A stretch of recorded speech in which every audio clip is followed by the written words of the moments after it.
Девочки, всем привет! Дядя Массера. Что у нас сегодня на повестке дня? Скажу по большому секрету, что моя мама сегодня именинница. Мы, конечно, ничего не празднуем. Покушать вкусно мы любим всегда. Но сегодня я решила приготовить курочку в духовке. Мама с утра по моей просьбе приготовила голубцы. Они у нее очень вкусно получаются.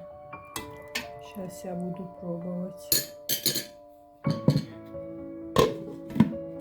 Курицу обычно я мариную с солью, с черным перцем, иногда майонез с чесноком добавляю. А сегодня я решила добавить несколько новых приправ.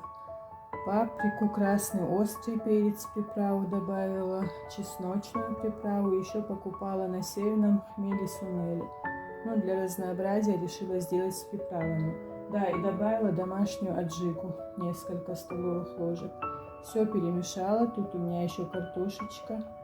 Я ее оставила прям с кожурой, вымыла хорошенько, нарезала, добавила растительное масло.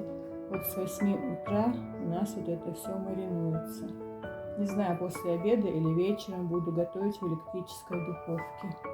Вдруг соседи придут, вдруг родственники, вдруг какие-то гости.